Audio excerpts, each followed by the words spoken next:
What would you do if you were standing in a field, outnumbered 4-1, your soldiers starving, half of them sick, rain soaking through every layer of cloth on your body, and across that field, the most powerful army in Europe was already celebrating your death? That actually happened, and what followed was one of the most savage upsets in the entire history of warfare. It's late October 1415, northern France, a narrow strip of farmland wedged between two thick forests. On one side, roughly 25,000 French warriors. We're talking the cream of European aristocracy. Dukes, counts, barons, landed knights draped in polished steel worth more than most villages. They had cavalry. They had crossbowmen. They had reserves stacked 3 lines deep. They were rested, fed, confident, and standing on their own soil. On the other side, around 6,000 Englishmen. Most of them weren't even soldiers in the traditional sense. They were peasant archers carrying long bows and sharpened wooden poles. Half of them were battling dysentery. Some hadn't eaten a proper meal in days. Their king, Henry V, was burning with fever, and yet, by the time the sun went down that day, nearly 10,000 Frenchmen lay dead in the dirt. The English? They lost somewhere around 400. Read those numbers again. Let them settle. Because what happened on that muddy field didn't just defy logic. It rewrote the rules of medieval war entirely. Now, before we get into the bloodshed, you need to understand why these two armies were even facing each other in the first place. England and France have been tearing at each other's throats for generations.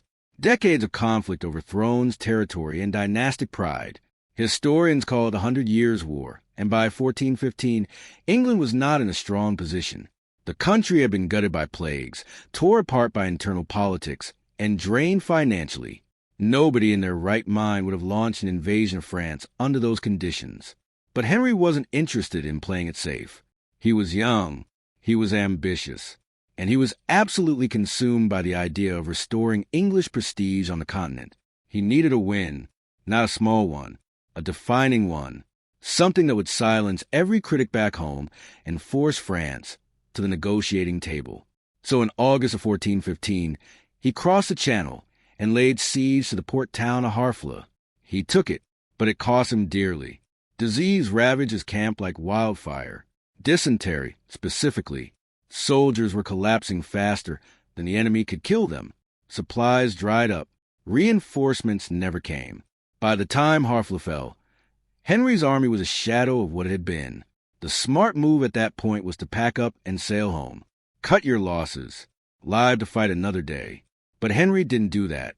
Instead, he decided to march his broken, starving force overland to Calais, the nearest English-held port. 100 miles through hostile territory with a crippled army. It was either the bravest or the most reckless decision of the entire war, and France saw it coming. The French weren't about to let him walk away. They had been humiliated before.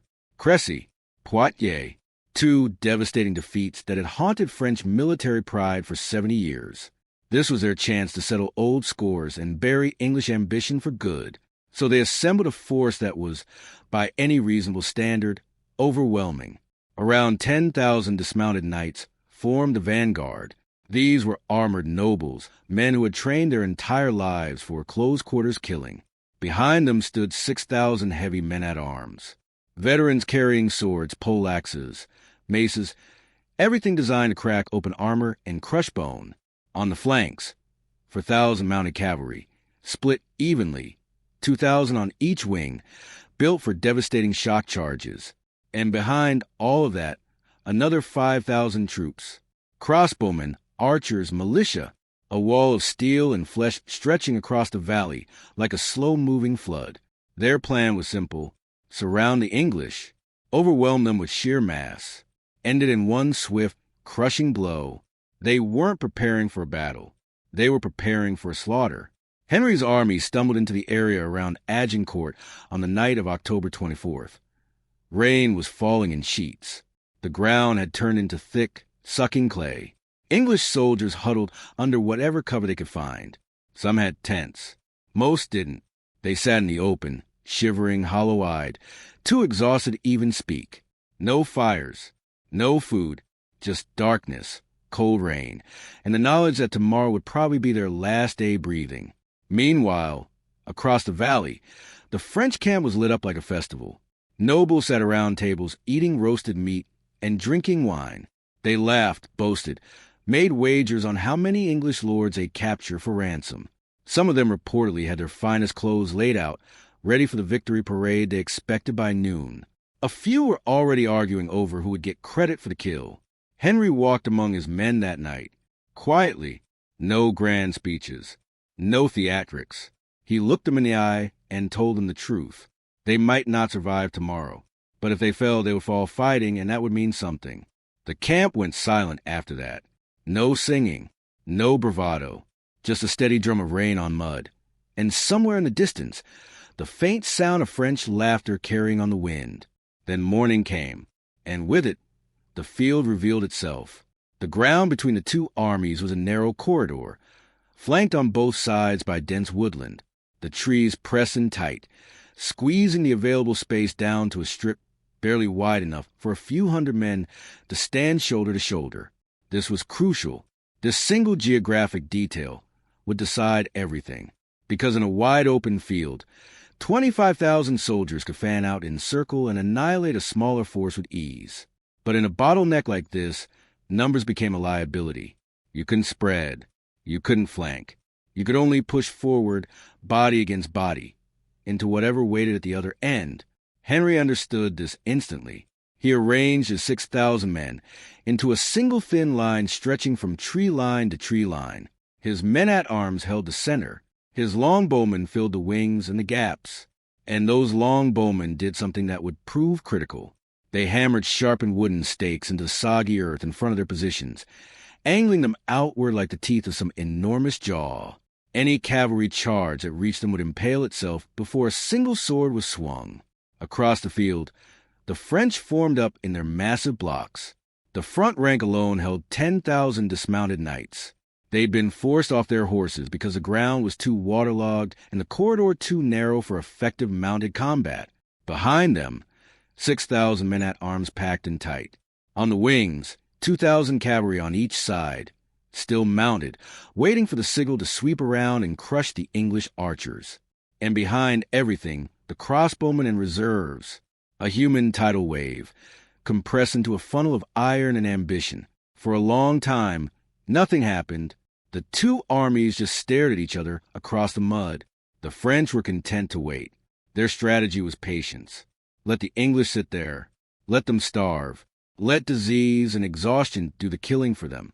Why risk a charge when time itself was on their side? Henry knew this too. He knew that every hour spent standing in that field brought his army closer to total collapse. So he made a decision that looked, on the surface, like absolute madness. He ordered his men forward. The entire English line pulled up their stakes, advanced several dozen yards closer to the French position, and drove the stakes back into the ground. It was a provocation, a deliberate insult, a dare. Come and get us. And then he played his hidden card. 200 longbowmen had been positioned inside the tree line on the French flanks. Nobody had seen them move into place. On Henry's signal, they opened fire. Arrows screamed out of the forest and slammed into the sides of the French formation. Shields splintered. Horses shrieked. Men staggered. The archers even let out hunting calls as they fired, mocking the nobles they were cutting down, treating them like game animals instead of warriors. That did it. French pride couldn't absorb the humiliation. Someone in the front ranks snapped. The order went up. Charge. The cavalry went first. 2,000 mounted knights on each flank surged forward, hooves churning through mud that sucked at their horses like quicksand. The animals struggled. Riders fought to keep their balance. Still, they pushed, trying to swing wide and smash the English archers from the sides. They never made it.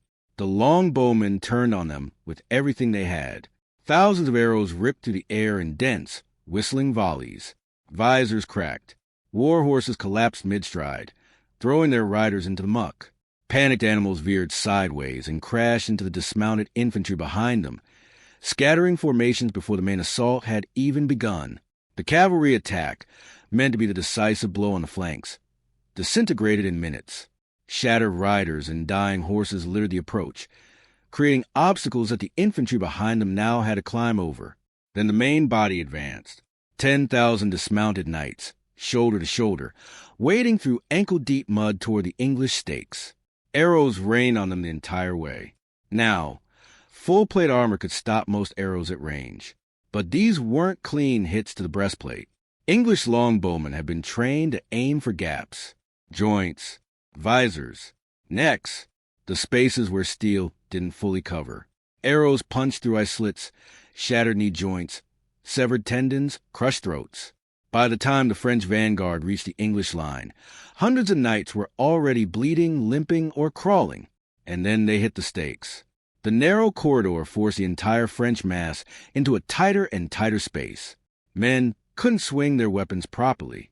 They couldn't see past a soldier in front of them. Knights stumbled over bodies, slipped in the mud, and fell face first into the clay. Some never got up.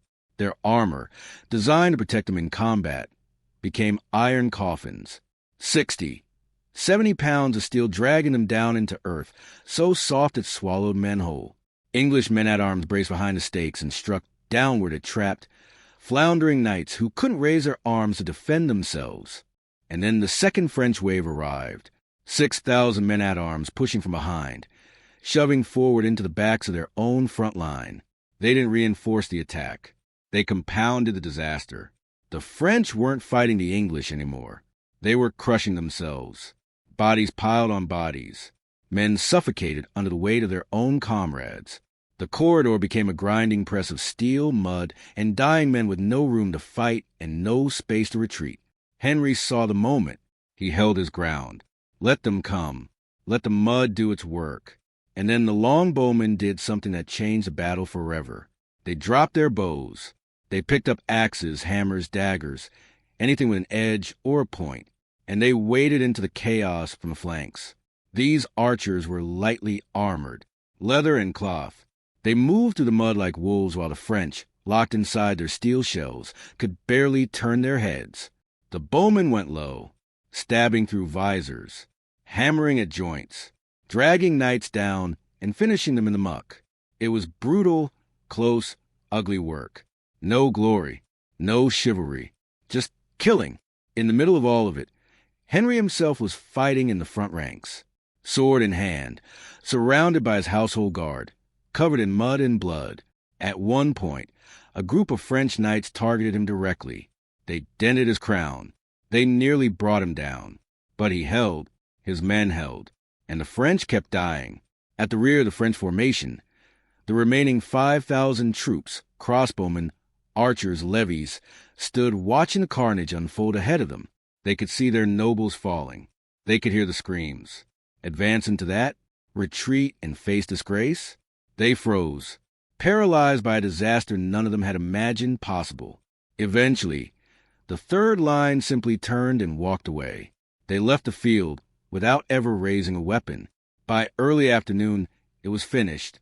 The valley had gone quiet. 10,000 French soldiers lay dead or dying in the mud. Among them were 3 dukes, 90 lords, and over 1,500 knights, some of the most powerful men in all of Europe. The English lost roughly 400. 400 against 10,000, a ratio so extreme it barely feels real. What happened at Agincourt wasn't just a military defeat. It was a psychological earthquake. It proved that wealth, numbers, and noble blood meant nothing against discipline, terrain, and a weapon that could kill from 200 yards away. The longbow, wielded by common men, peasants, and farmers, dismantled the armored elite of an entire continent in a single afternoon. It humiliated a kingdom. It shattered the myth that heavy cavalry and noble birth guaranteed victory. And it elevated a feverish, outnumbered young king into a legend that still echoes 6 centuries later. Henry walked off that field not just as a survivor, but as a man who bent 100 years' war at his will and forced France to its knees. Mud, stakes, arrows, and the nerve to stand when everything said run. That's what won Agincourt. If this one hit different for you, drop a like. Subscribe if you want more stories where history gets raw and real. And whatever you do, check out the video on screen right now. Trust me, you don't want to miss it.